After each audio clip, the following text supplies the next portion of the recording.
Bapak, pagi hari ini kami membuka diri kami untuk membaca dan juga mendengarkan serta merenungkan sabda-Mu. Mari Bapak, Engkau bersabda kepada setiap kami, Engkau menyentuh setiap kami, Engkau memberkati setiap kami dengan sabda-Mu. Kami menyadari keterbatasan kami, karena itu sungguh kami juga mohon pertolongan Tuhan, sehingga kami dimampukan untuk bisa mengerti apa yang menjadi kehendak-Mu, memegangnya teguh di dalam hati kami, dan kemudian kami melakukannya di dalam laku hidup kami sehari-hari. Di dalam nama Yesus Kristus, firman yang hidup, firman yang telah menjadi daging, kami berdoa. Amin. Saudara-saudara yang dikasihi Tuhan, kita akan membuka Alkitab kita. Mari kita persiapkan. Kita akan membaca dari bacaan yang kedua minggu ini. Bacaan yang pertama, bacaan Perjanjian Lama dari 2 Raja-Raja 2 ayat 1 sampai dengan yang ke-12. 2 Raja-Raja 2 ayat 1 sampai dengan yang ke-12. Oleh LAI di sana diberikan judul Elia naik ke sorga. Jika sudah ketemu, kita perhatikan bersama-sama. Saya akan membacakannya untuk saudara-saudara semua. Inilah sabda Tuhan di dalam kitab 2 Raja-Raja pasal 2 ayat 1 sampai dengan yang ke-12. Menjelang saatnya Tuhan hendak menaikkan Elia ke sorga dalam angin badai, Elia dan Elisa sedang berjalan dari Gilgal. Berkatalah Elia kepada Elisa, "Baiklah, tinggal di sini, sebab Tuhan menyuruh aku ke Betel." Tetapi Elisa menjawab, "Demi Tuhan yang hidup dan demi hidupku sendiri, sesungguhnya aku tidak akan meninggalkan engkau." Lalu pergilah mereka ke Betel. Pada waktu itu keluarlah rombongan nabi yang ada di Betel mendapatkan Elisa. Lalu berkatalah mereka kepadanya, "Sudahkah engkau tahu bahwa pada hari ini tuanmu akan diambil daripadamu oleh Tuhan terangkat ke sorga?" Jawabnya, "Aku juga tahu, diamlah."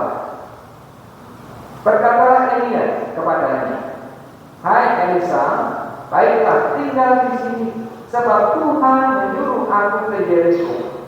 Tetapi jawabnya, "Demi Tuhan yang hidup dan demi hidupku sendiri, sesungguhnya aku tidak akan meninggalkan engkau." Lalu sampailah mereka di Yeriko. Pada waktu itu mendekatlah rombongan nabi yang ada di Yeriko kepada Elisa serta berkata kepadanya, "Sudahkah engkau tahu bahwa pada hari ini tuanmu akan diambil daripadamu oleh Tuhan terangkat ke sorga?" Jawabnya, "Aku juga tahu, diamlah." Berkatalah Elia kepadanya, "Baiklah, tinggal di sini, sebab Tuhan menyuruh aku ke sungai Yordan." Jawabnya, "Demi Tuhan yang hidup dan demi hidupmu sendiri, sesungguhnya aku tidak akan meninggalkan engkau." Lalu berjalanlah keduanya. 50 orang dari rombongan nabi itu ikut berjalan, tetapi mereka berdiri memandang dari jauh ketika keduanya berdiri di tepi sungai Yordan. Lalu Elia mengambil jubahnya, digulungnya, dipukulkannya ke atas air itu. Maka terbagilah air itu ke sebelah sini dan ke sebelah sana, sehingga menyeberanglah keduanya dengan berjalan di tanah yang kering. Dan sesudah mereka sampai ke seberang, berkatalah Elia kepada Elisa, "Mintalah apa yang hendak kulakukan kepadamu sebelum aku terangkat daripadamu." Jawab Elisa, "Biarlah kiranya aku mendapat 2 bagian dari rohmu." Berkatalah Elia, Yang kau minta itu adalah sukar. Tetapi jika kau dapat melihat aku terangkat daripadamu, akan terjadilah kepadamu seperti yang demikian. Dan jika tidak akan terjadi. Sedang mereka berjalan terus sambil berkata-kata, tiba-tiba datanglah kereta berapi dengan kuda berapi memisahkan keduanya. Lalu naiklah Elia ke sorga dalam angin badai. Ketika Elisa melihat itu, maka berteriaklah ia, Bapakku, Bapakku, kereta Israel dan orang-orangnya yang berkuda. Kemudian tidak dilihatnya lagi. Lalu dirembutkannya pakaiannya dan dikoyakkannya menjadi 2 koyakan. Sesudah itu dipungutnya jubah Elia yang telah terjatuh. Lalu ia berjalan hendak pulang dan berdiri di tepi sungai Yordan.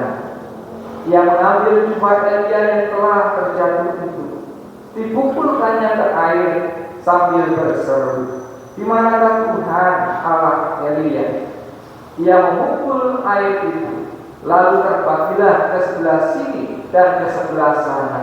Maka menyeberanglah Elisa. Ketika rombongan nabi yang dari Yeriko itu melihat dia dari jauh, mereka berkata, Roh Elia telah gila pada Elisa. Mereka datang menemui dia, lalu sujudlah mereka kepadanya sampai ke tanah.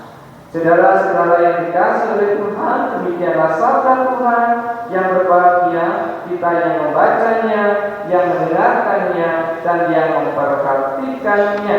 Haleluya.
Tadi saya menyampaikan kita membaca sampai ayat 12, tapi saya melanjutkan sampai ayat yang ke-15, karena di bagian ayat yang selanjutnya itu diperlihatkan bagaimana kemudian Elisa dia mendapatkan apa yang dia minta kepada Elia diberikan oleh Tuhan. Nah, saudara-saudara yang saya kasih dan juga anak-anak yang saya kasih, dikasih oleh Tuhan dan juga mengasihi Tuhan kita, kalau kita memperhatikan unit sosial di dalam kehidupan kita, unit sosial itu yang saya maksud adalah keluarga, kemudian kalau sedikit lebih besar berarti gereja, kemudian yang lebih luas itu berarti masyarakat. Nah, kalau kita perhatikan unit-unit sosial yang ada dalam kehidupan kita itu, maka kita akan melihat bahwa ternyata unit-unit sosial di lingkungan kita itu minimal biasanya terdiri dari 2 generasi minimal, bahkan bisa lebih. Nah, generasi yang saya maksudkan di sini adalah pengelompokan orang berdasarkan rentang usia.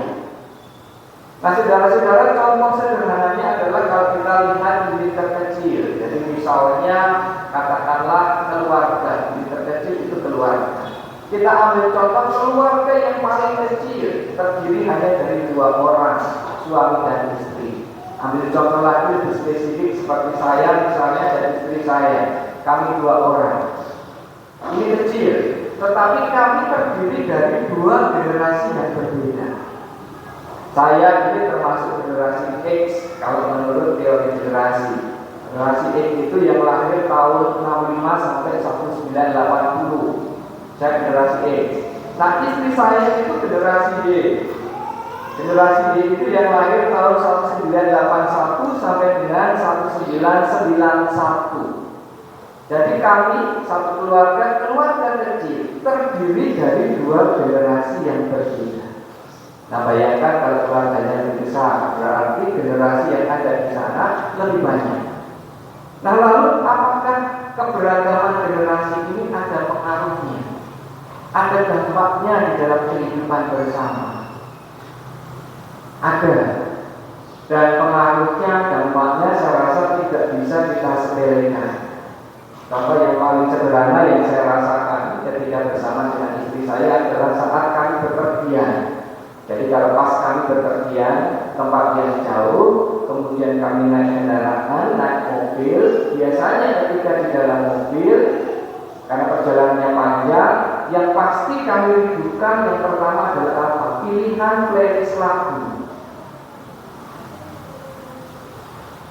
Jadi kalau saya memutar lagu-lagu saya, istri saya, dia protes. Lagunya jadul, tidak bagus. Nah, ketika lagunya istri saya yang diputar, saya yang protes. Lagu kok seperti itu? Saya tidak suka. Nah, kami sering berebut itu dulu playlist lagu, karena kami dari dua generasi yang berbeda. Tapi seiring waktu kemudian kami belajar untuk sama-sama mendengar satu dengan yang lain. Jadi akhirnya dipilihlah gantian. Jadi satu lagu saya selesai, kemudian lagu istri saya. Dan lama-lama setelah kami dengarkan kok enak juga. Jadi akhirnya tidak ada lagi penghakiman.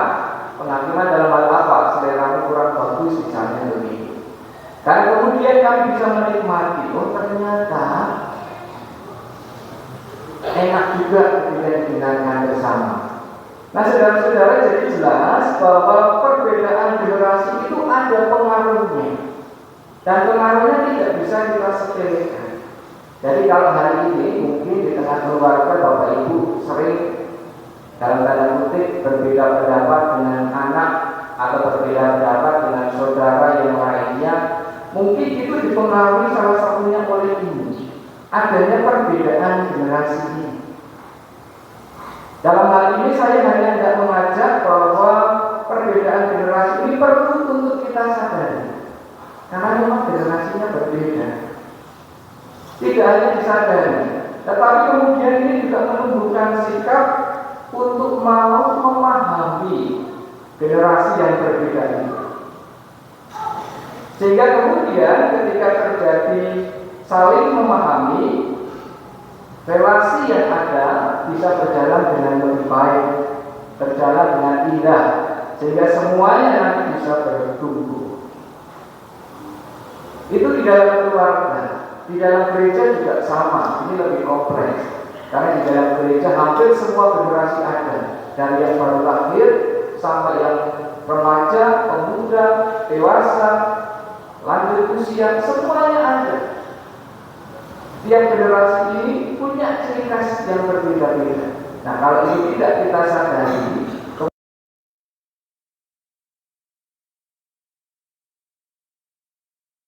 misalnya sudah tidak akan berjalan dengan baik.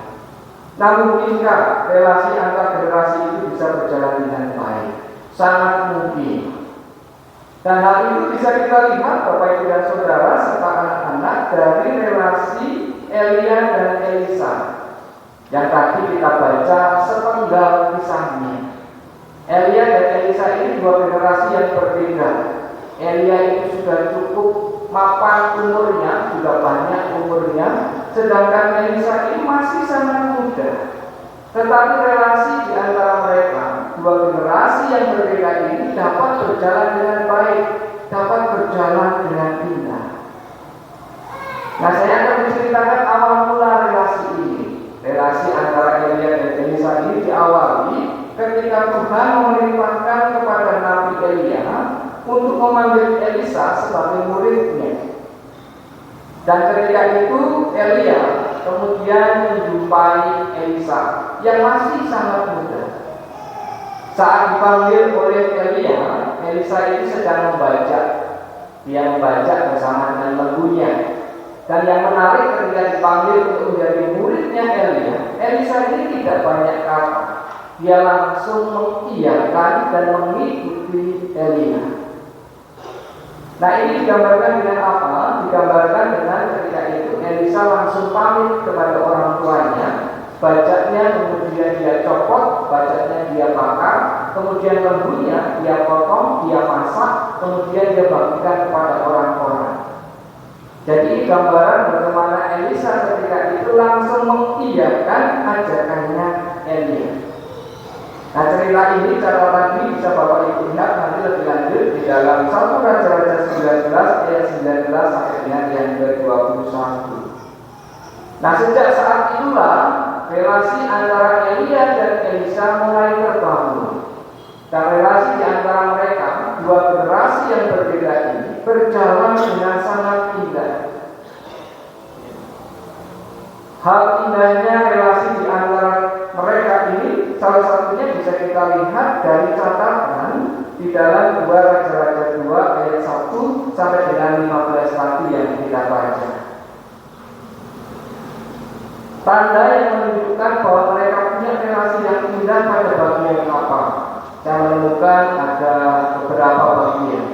Yang pertama, di dalam bacaan kita tadi dicatat bahwa sebelum peristiwa Elia naik ke surga, diangkat oleh Tuhan ke surga, saat itu 3 kali Elia meminta Elisa untuk meninggalkan dia. Kamu Elisa, tinggallah di sini, jangan ikut aku. Karena Tuhan menyuruh aku ke Betel, ke Yeriko dan ke Yordan 3 kali. Jadi Elia minta Elisa untuk meninggalkan, jangan ikut di sini saja 3 kali. Tetapi ketika itu Elisa menolak, dan itu juga disampaikan 3 kali. Ada di ayat 2, 4 dan 6. Demi Tuhan yang hidup, aku sekali-kali tidak akan meninggalkan engkau Elia. Jadi Elisa menolak untuk meninggalkan Elia. Kenapa kok Elisa menolak? Ini agak sedikit sentimental. Jadi ketika itu Elisa tahu benar bahwa Elia akan meninggalkan dia, diangkat oleh Tuhan ke surga. Jadi kalau kita perhatikan perikop kita, soal Elia akan diangkat ke surga oleh Tuhan, berita itu sudah diperbincangkan di kalangan para nabi. Jadi ketika itu kumpulan nabi, ada banyak di sana. Dan hal ini sudah disampaikan oleh Elia. Elisa pun tahu akan hal ini. Dan Elisa tidak ingin meninggalkan Elia. Elisa tahu ini detik-detik terakhir. Ini saat-saat terakhir dia bersama dengan Elia. Karena itu dia nempel terus pada Elia. Jadi saudara-saudara, ini mengharukan. Ini seperti bayangannya seorang anak yang dia nempel terus kepada bapaknya ketika bapaknya mau pergi, gak mau lepas. Itulah yang dilakukan oleh Elisa, nempel terus. Ini mengharukan. Dan hal ini Bapak dan Saudara menunjukkan apa? Menunjukkan betapa dekatnya relasi antara Elia dan Elisa. Ini juga menunjukkan apa? Betapa indah dan baiknya relasi di antara mereka berdua, dua generasi yang berbeda. Sampai-sampai Elisa nempel terus. Ini tanda yang pertama. Nah, yang kedua, saudara-saudara, soal indahnya relasi ini juga bisa kita lihat di dalam peristiwa ketika Elisa ditanya oleh rombongan nabi. Ada 2 kesempatan, yaitu di Betel dan di Yeriko. Jadi sekali lagi tadi saya sampaikan, kumpulan nabi mereka sudah tahu kalau Elia akan diangkat ke surga.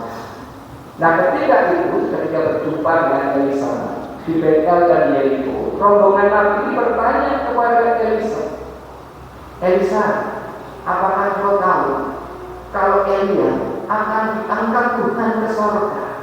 2 kali ditanya begitu. Dan kalau kita perhatikan teks kita, jawaban dari Elisa ini agak tebus. Jawaban Elisa ini agak keras.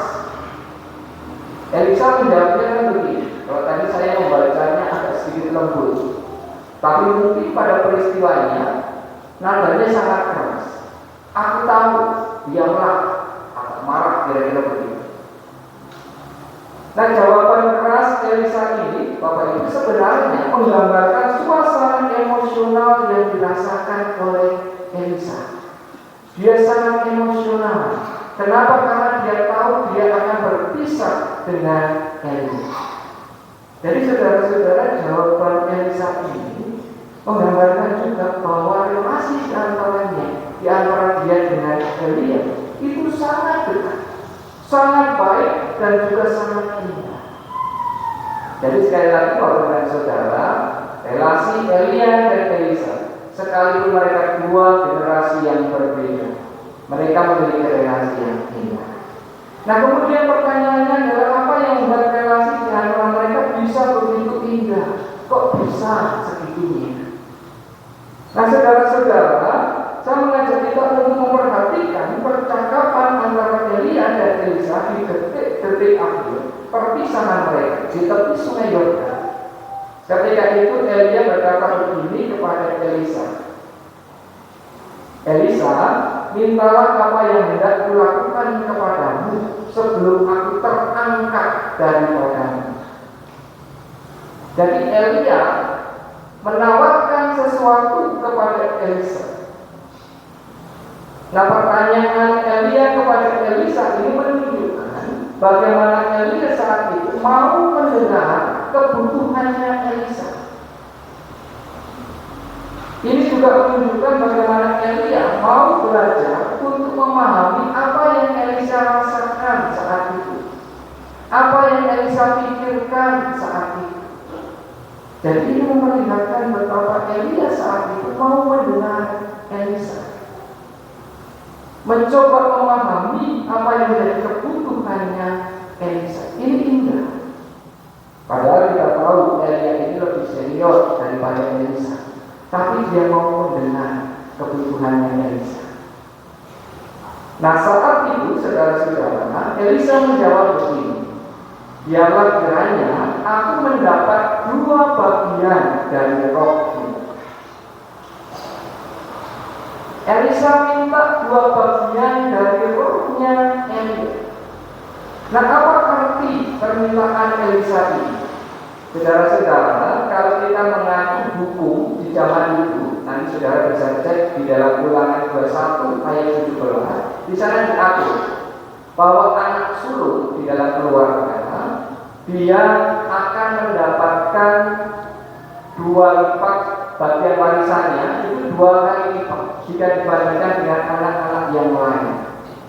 Kenapa? Karena dia akan menggantikan sosok ayah dalam keluarga. Elisa minta 2 bagian dari roh Elia. Karena itu saya membacanya, ini menunjukkan bahwa Elisa saat itu, ini yang pertama, dia ingin diteguhkan bahwa benar saya ini yang akan menggantikan Elia. Itu yang pertama. Nah, yang kedua Bapak Ibu, ini yang indah. Ini menunjukkan bagaimana Elisa ini ingin menjadi seperti Elia. Kita bisa melihat bagaimana Elisa ini sangat terinspirasi oleh Elia. Bagi Elisa, Elia ini sosok teladan. Karena itu dia ingin menjadi seperti Elia. Jadi saudara-saudara yang dikasihi oleh Tuhan, di sini kita juga bisa melihat hal yang indah apa. Kalau begitu, selama hidupnya Elia ini, dia bisa membimbing Elisa dengan sangat baik. Dan kita juga bisa melihat dari permintaan Elisa ini bahwa Elisa ini sangat menghormati Elia, sangat menghargai Elia. Karena itu dia ingin menjadi seperti Elia. Jadi saudara-saudara, kalau kita kembali kepada pertanyaan yang kedua tadi, apa yang membuat relasi mereka bisa sangat indah? Tadi kalau kita belajar dari Elia dan Elisa, karena di sana ada sikap mau saling belajar, mau mendengar, mau memahami, dan juga saling menghargai, sekalipun mereka 2 generasi yang berbeda. Saling menghormati, itu kunci. Nah, saudara-saudara yang dikasihi Tuhan, pagi hari ini dari Elia dan Elisa kita bisa belajar jika relasi di antara generasi yang berbeda bisa terjalin dengan baik, bisa terjalin dengan indah. Karena itu, hal ini pun bisa kita terapkan di dalam keluarga kita. Kalau begitu relasi saya dengan anggota keluarga yang lain, sekalipun berbeda generasi, itu bisa baik, bisa indah. Begitu juga relasi di gereja, sekalipun berrelasi dengan generasi yang berbeda, bisa kok berjalan dengan baik, dengan indah. Nah, kuncinya apa? Kuncinya adalah masing-masing mau belajar satu dari yang lain, mau saling mendengar, mau saling memahami satu dengan yang lain. Tidak ada pemaksaan. Kita melihat Elia pun tidak memaksa Elisa.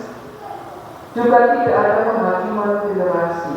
Misalnya generasi yang terdahulu mengatakan generasi selanjutnya itu kok generasi yang lemah misalnya, atau generasi yang kemudian mengatakan generasi yang terdahulu itu kolot ketinggalan zaman. Tidak akan terjadi seperti itu.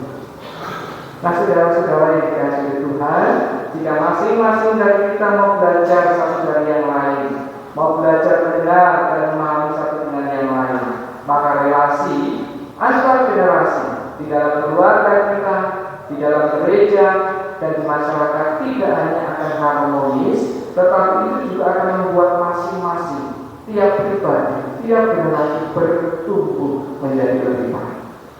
Saudara-saudara, selamat membangun relasi yang indah antara semua generasi, termasuk saudara-saudara hari ini ketika kita merayakan perjamuan, anak-anak juga ikut di dalamnya. Ini bagian dari ini.